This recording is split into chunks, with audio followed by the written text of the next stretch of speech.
नमस्कार, आपके साथ मैं हूं सबीना तामंग देशमुख। हमास इजरायल महायुद्ध से जुड़ी हर बारीक से बारीक जानकारी के साथ हाजिर हूं। नमस्कार, मैं हूं आपके साथ शिवानी पांडे और बड़ी खबर के साथ शुरुआत करेंगे। हमास के खिलाफ जंग में इजरायल के सैनिकों की मौत का आंकड़ा बढ़ता जा रहा है। इजरायल का दावा है कि हमास के खिलाफ इस जंग में 7 अक्टूबर से लेकर अब तक उसके 338 सैनिक अपनी जान गंवा चुके हैं। देखिए, कई सैनिक अब तक अपनी जान गंवा चुके हैं और जंग में जो आंकड़ा सामने आया है वो 338 का है, जितने इजरायली सैनिक अपनी जंग में जान गंवा चुके हैं। तो हमास इजरायल महायुद्ध को लेकर इजरायल को जो नुकसान यहां पर हुआ है, इजरायल ने जो अपने सैनिक 338 गंवाए हैं हमास के हमले में, उसका जिक्र यहां पर दावे के तौर पर इजरायल की तरफ से किया गया है। और तस्वीरें भी आप तबाही की देखिए किस तरीके से वहां से सामने आ रही हैं। एक के बाद एक हर मोर्चे पर इजरायल लगातार गाजा को, हमास को घेरता हुआ दिख रहा है और हमास के कई ठिकाने उसकी तरफ से अब तक नेस्तनाबूद इसी तरीके से किए जा चुके हैं।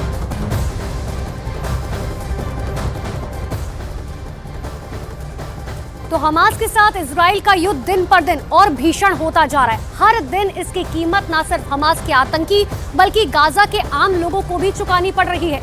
ऐसे में हमास जल्द से जल्द इस युद्ध से निकलना चाहता है और इसके लिए वो हर दिन कोई ना कोई एक नया हथकंडा अपना रहा है, लेकिन इजराइल है कि मानता नहीं।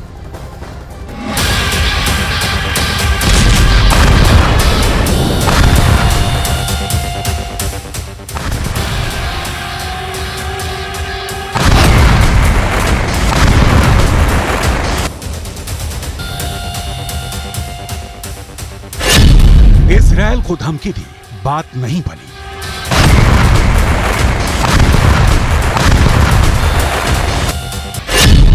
कुछ बंधकों को रिहा भी किया, बात नहीं बनी।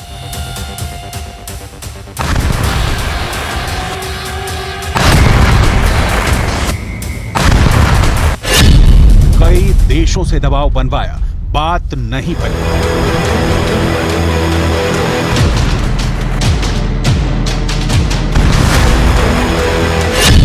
साथी संगठनों से हमला करवाया, बात नहीं बनी।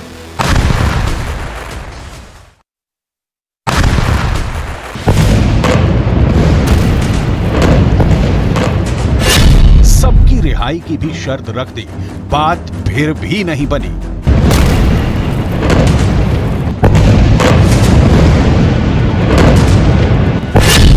अब हमास ने दे दी है इमोशनल धमकी। सवाल फिर वही है, क्या बनेगी बात?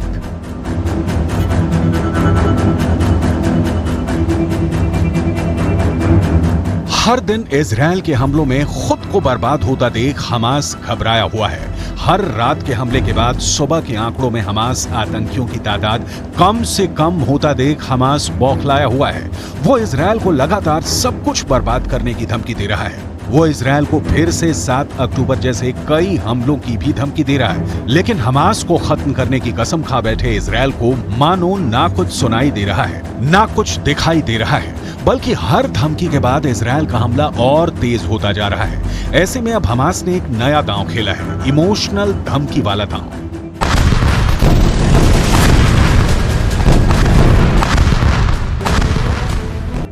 इजरायल के न्यूज पोर्टल के मुताबिक हमास ने अब अपने कब्जे में लिए इजरायली बंधकों के जरिए सरकार पर दबाव बनाने का प्लान शुरू किया है। इजरायली बंधकों के परिवार वालों को हमास की तरफ से मोबाइल पर मैसेज भेजे जा रहे हैं, जिसमें लिखा है कि अल कसाम का संदेश है। अगर आप बंधक बनाए गए अपनों के बारे में जानकारी चाहते हैं तो नीचे दिए गए लिंक पर क्लिक करें। जाहिर है, हर कोई बंधक बनाए गए अपनों के बारे में जानकारी के लिए परेशान है और उसका हाल जानने को बेताब है। ऐसे में हर कोई इस लिंक को क्लिक कर रहा है और क्लिक करने के बाद स्क्रीन पर एक और संदेश दिखाई पड़ता है, जिसमें हमास की सैन्य शाखा के नाम के साथ लिखा है कि हमने आपकी सरकार को कैदियों की अदला बदली की पेशकश की है, लेकिन आपकी सरकार की तरफ से इसे नामंजूर कर दिया गया। हम आपको बताना चाहते हैं कि हम वही संदेश आप तक पहुंचाना चाहते हैं कि हम इजरायल के सभी बंधकों को रिहा करने को तैयार हैं, बशर्ते आपकी सरकार फिलिस्तीन के सभी कैदियों को रिहा करे।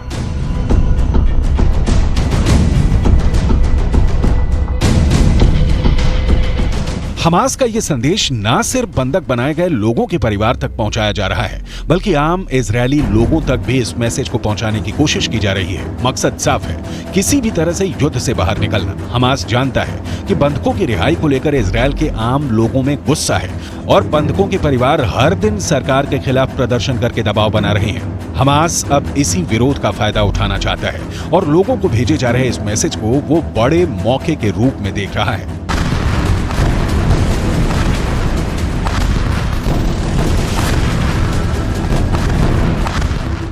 हमास जानता है कि अगर ये कार्ड काम कर गया तो कुछ बंधकों की रिहाई मात्र से ही वो इस जंग को बिना किसी नुकसान के जीत लेगा, क्योंकि नागरिकों की बंधक बनाने की रणनीति ही इस जंग से बाहर निकालने के लिए बनाई गई थी। तो फिलिस्तीन के कैदियों की रिहाई हो जाएगी, इजरायल के पास हमले के लिए एक बड़ी वजह खत्म हो जाएगी, इजरायल पर साथी देशों का भी दबाव बढ़ेगा, समर्थक देश युद्ध विराम के लिए और मुखर होंगे और हमास पूरी तरह से बर्बाद होने से खुद को बचा लेगा। लेकिन इजरायल के प्रधानमंत्री नेतन्याहू के रुख और आक्रामकता को देखकर यह कह पाना मुश्किल है कि हमास का यह प्लान कितना कामयाब होगा, क्योंकि हर तरफ से हमले और दबाव के बाद भी इजरायल रत्ती भर भी पीछे नहीं हटा है और हमास को खत्म करने के लिए वो युद्ध के हर दिन को पिछले दिन के मुकाबले ज्यादा खौफनाक और आक्रामक बनाता जा रहा है। ऐसे में हमास की ये इमोशनल धमकी प्लान कामयाब होगी, इसमें शक तो जरूर है।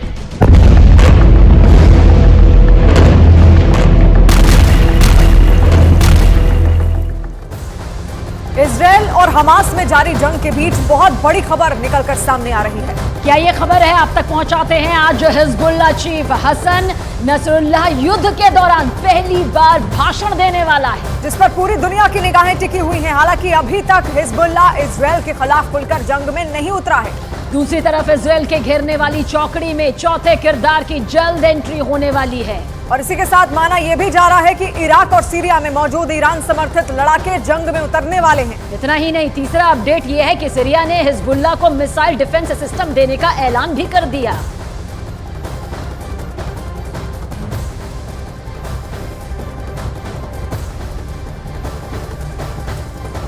तो 28 दिन के भीतर इजराइल का युद्ध ऐसे मोड़ पर पहुंच चुका है जहां से अब ना तो सीज फायर की उम्मीद बाकी रह गई है और ना ही हमास के पीछे हटने की, क्योंकि आप समझिए अब हमास का साथ देने के लिए ईरान ने अपने पत्ते खोलने शुरू कर दिए हैं। इराक और सीरिया में मौजूद ईरान समर्थित लड़ाके अब लेबनान और वेस्ट बैंक पहुंचने वाले हैं।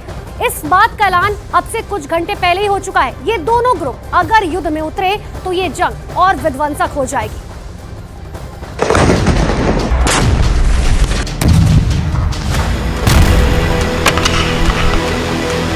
इजराइल के खिलाफ पलट गया गेम।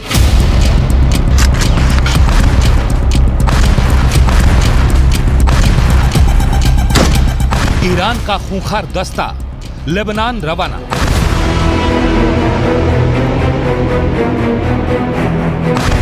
युद्ध में आया हमास का नया साथी। हमास के खिलाफ जंग लड़ रहे इजराइल को अब तक हिजबुल्लाह और हूथी विद्रोही ही उलझा रहे थे। लेबनान और यमन की जमीन से इजराइल के खिलाफ रह रहकर हमले हो रहे थे, लेकिन ना तो हिजबुल्लाह ही अब तक जंग में खुलकर उतरा और ना ही हूथी। लेकिन अब युद्ध के 28वें दिन इजराइल को एक ही समय पर चौतरफा घेरने का प्लान तैयार हो गया है।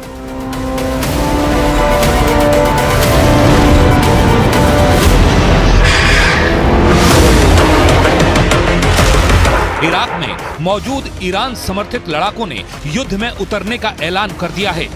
सीरिया में सक्रिय ईरानी समर्थित मिलिशिया ग्रुप इमाम हुसैन ब्रिगेड ने भी जंग के लिए लेबनान कूच करने का ऐलान कर दिया है। यानी अब यह साफ हो चुका है कि ईरान अब हमास को इजराइल के खिलाफ युद्ध में अकेला नहीं छोड़ने वाला। ईरान समर्थित लड़ाकों के सीरिया और इराक से कूच करने के बाद युद्ध में कैसे नया मोड़ आने वाला है, अब जरा वो समझिए। सीरिया में मौजूद ईरानी समर्थित लड़ाके सीरिया से लगने वाली लेबनान की सीमा में पहुंचेंगे और इधर से इराक में मौजूद ईरानी समर्थित लड़ाके इराक से सीरिया होते हुए वेस्ट बैंक में दाखिल होने की कोशिश करेंगे। मतलब एक साथ ये दोनों ईरानी समर्थित ग्रुप इजराइल के खिलाफ दो मोर्चों को मजबूत करेंगे। युद्ध के मैदान में इस बड़े डेवलपमेंट के बाद ईरान भी अब पूरी तरह एक्टिव हो गया है। ईरान पर अब तक पर्दे के पीछे से ही हमास को कंट्रोल करने के आरोप लगते रहे थे, लेकिन अब ईरान भी धीरे धीरे अपने गेम से पर्दा उठा रहा है। गुरुवार को ईरान के विदेश मंत्री ने बयान जारी कर कहा, मैंने हमास के पॉलिटिकल ब्यूरो के प्रमुख से फोन पर बात की। बातचीत में गाजा और वेस्ट बैंक में बने हालात पर चर्चा हुई।